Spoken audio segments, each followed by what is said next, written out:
aujourd'hui, on va parler sur le réseau national. Le réseau national, ses constitutions et surtout l'ONE. L'ONE est l'entreprise qui est responsable de le transport, la distribution, l'entretien et la manipulation du réseau électrique au Maroc.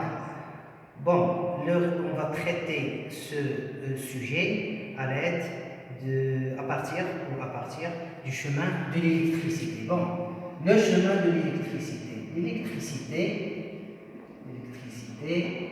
chemin de l'électricité. L'électricité enchemine un chemin de la production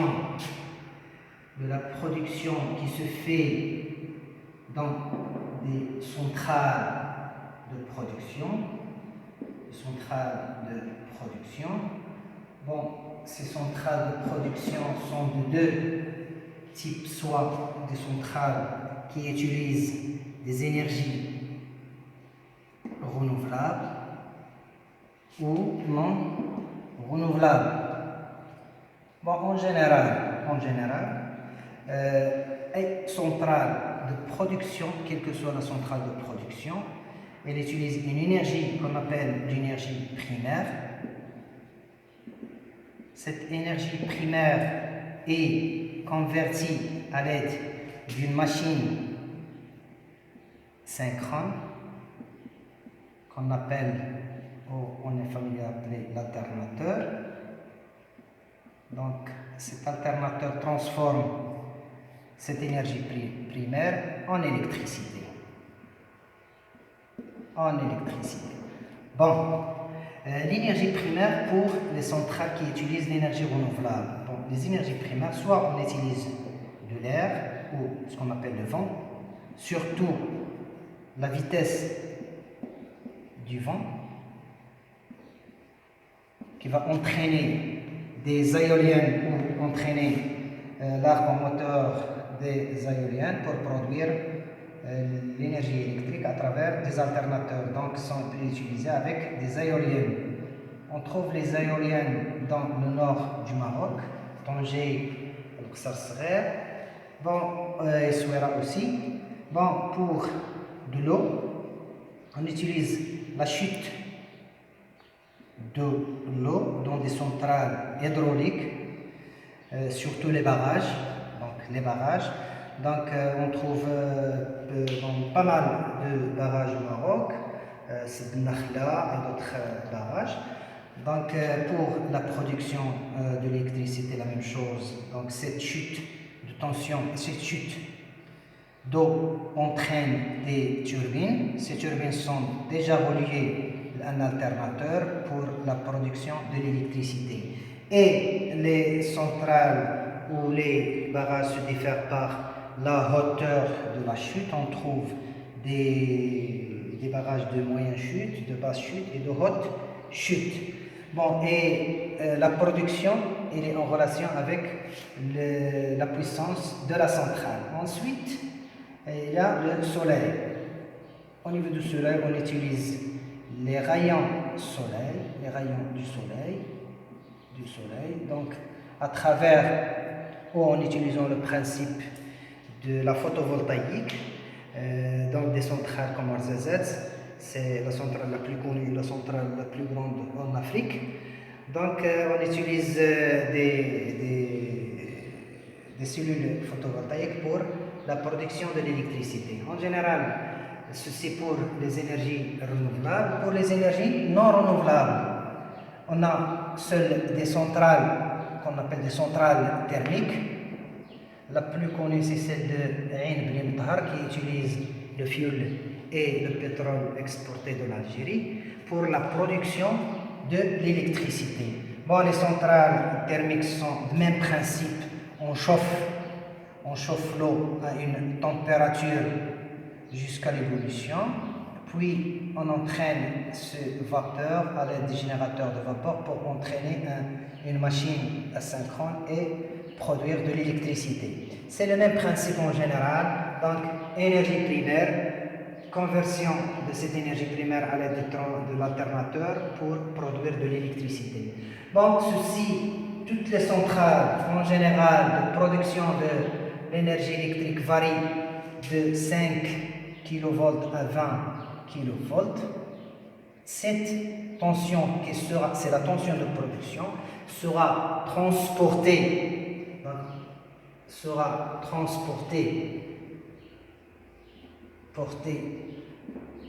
une longue distance pour alimenter ou pour arriver jusqu'au consommateur et alimenter tout le territoire marocain. C'est le rôle de l'ONE, 24/24 en réseau électrique. Bon, ce transport nécessite une infrastructure telle que les pylônes, les isolateurs et tout un matériel et surtout les fils conducteurs. Bon, ces fils conducteurs ont une résistance qui est très importante, c'est la résistance du cuivre. Donc,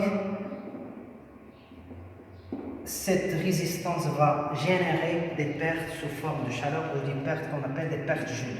Donc, avec un courant plus important, donc, on aura des pertes Joule très importantes. Donc, pour minimiser ou pour garder des pertes Joule à un certain niveau et garder un rendement important du moyen de transport de cette électricité, on va augmenter la puissance. La puissance en triphasé, comme on a déjà dit, on a déjà vu. Bon, pour diminuer ce courant, il faut augmenter la tension U. Donc la tension composée, on va augmenter cette tension jusqu'à 400 kV à l'aide des transformateurs élévateurs de tension.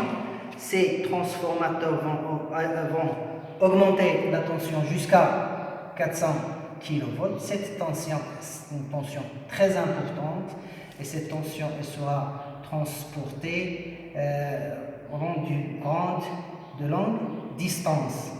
Et ensuite, on va transporter ce réseau électrique en triphasé pour économiser de la matière que le transport en monophasé. Ensuite, ce transport, on va distribuer, on appelle la distribution aux utilisateurs ou aux abonnés.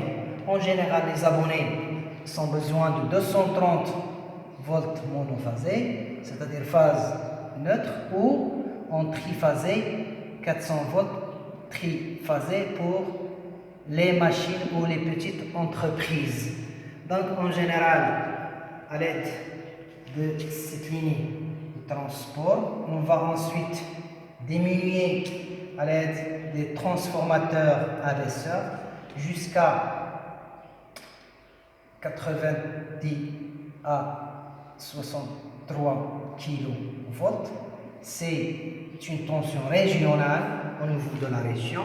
Puis on va ensuite ce qu'on appelle la répartition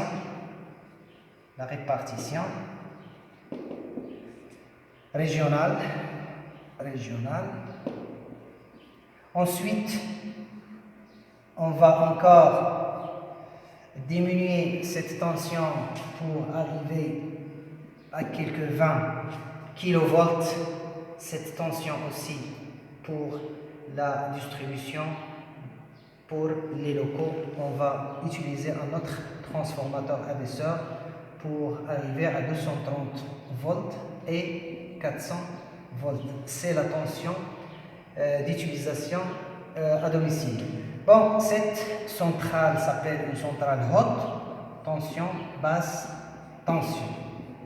Maintenant, on va voir comment on va utiliser cette centrale ou comment on va câbler notre connexion pour que ces centrales soient efficaces et soyons au niveau du poste de transformation. Bon, ce poste de transformation haute tension, basse tension contient une cellule d'arrivée. Bon, cette cellule, c'est la cellule d'arrivée ou ce qu'on appelle l'artère d'arrivée ou cette distribution simple qu'on appelle une distribution simple.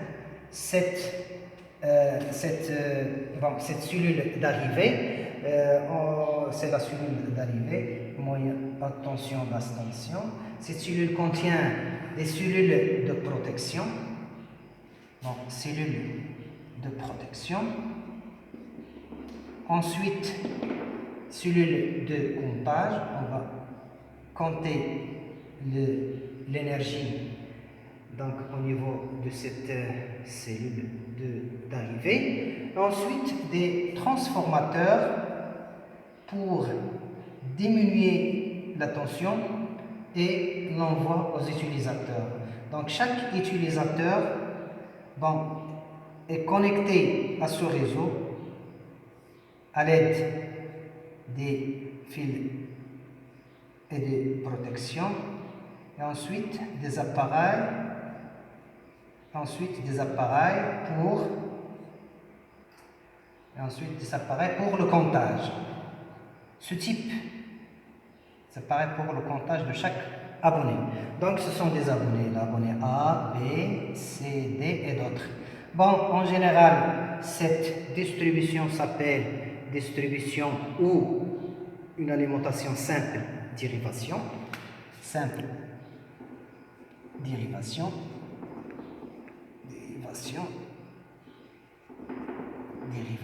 Bon, cette alimentation simple dérivation,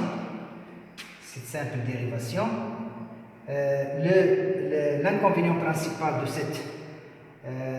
cette protection ou de cette distribution, en cas de fuite ou en cas de surcharge, le disjoncteur principal est hors service, ce qui provoque une coupure électrique à toute l'installation. C'est pour cela qu'on a pensé à alimenter nos abonnés à travers deux haltères. C'est ce qu'on appelle double dérivation. Donc cette distribution s'appelle double dérivation.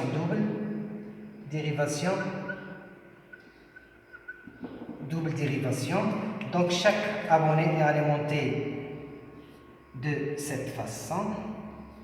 Donc chaque abonné est alimenté des deux A, l'abonné B, l'abonné C, des deux haltères. Mais cette solution est aussi coûteuse parce que tout le matériel est en double. Donc c'est pour cela que l'ONE utilise généralement la simple dérivation pour l'alimentation des locaux de distribution. Ensuite, il y a une autre alimentation, ce qu'on appelle l'alimentation par coupure d'haltère. Cette alimentation par coupure d'haltère, donc elle est difficile à réaliser à cause de l'implantation de plusieurs matériels, comme vous voyez ici, plusieurs transformateurs, plusieurs engins, et le matériel aussi en double. Donc tous les appareils de coupure de l'haltère sont fermés, sauf un. Donc cela, on va arrêter ce diapo par cette petite application. Donc cette station, je vais expliquer cette installation. Donc un poste haute tension, donc c'est la cellule d'arrivée dessus le Q110 et Q111. Donc à l'aide d'un transformateur couplage triangle étoile, je vais en bénéficier pour vous parler du montage étoile, donc la nécessité du montage étoile, même si le montage étoile consomme plus d'énergie que le système triangle, mais sa nécessité pour l'obtention du fil neutre. Ce fil neutre est nécessaire pour l'alimentation des usagers et des machines. Pour conclure, on va faire cette application qui est un extrait des examens du bac 2016 session normale. Bon, l'étude énergétique, on se propose d'étudier une partie de l'alimentation électrique dont le schéma est comme ci-dessus. Bon. Toujours quand vous voyez un schéma électrique, toujours vous allez chercher l'arrivée. Bon, à ce niveau, il y a une arrivée de 20 kV. Donc une arrivée de haute tension. Quand vous voyez ce signal ou ce symbole, c'est-à-dire que cette ligne, c'est une ligne triphasée. C'est une ligne triphasée. Bon, la cellule C1, c'est l'arrivée de l'alimentation électrique. Bon, au niveau de la cellule C2, au niveau de la cellule C2, comme vous voyez ici, toujours on a l'alimentation électrique, notre alimentation électrique. Bon, on fait une dérivation pour la mesure et le pompage à travers un fusible de protection, un matériel de protection et un transformateur. Ensuite, on a la cellule 3, c'est la protection de la ligne d'alimentation. Ensuite, la cellule 4, 5 et 6, c'est la distribution aux abonnés. Bon, C2, C4 et C5 pour d'autres unités et C6 pour notre système d'études. Bon, au niveau de notre système d'études qui est la cellule C6, on a un interrupteur et un fusible de 63 ampères, une ligne triphasée, donc un transformateur, comme je déjà dit, donc c'est un transformateur où le couplage triangle étoile, étoile pour avoir le fil neutre, vers le pont roulant qui est le système d'études dans ce bac normal 2016, et on a cette protection.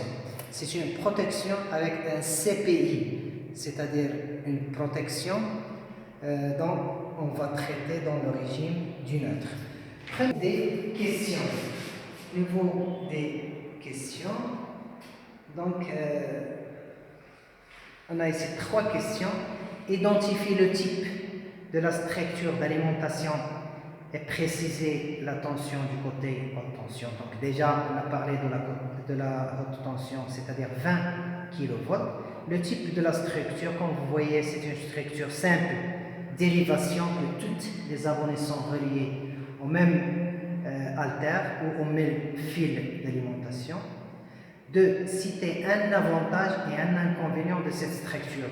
Bon, je peux dire qu'un avantage, c'est que c'est la solution adaptée pour distribuer l'énergie électrique au niveau de l'ONE. Et un inconvénient, en cas d'un problème, donc tout ce qui est en aval de l'installation est coupé pour cette raison que cette structure est une structure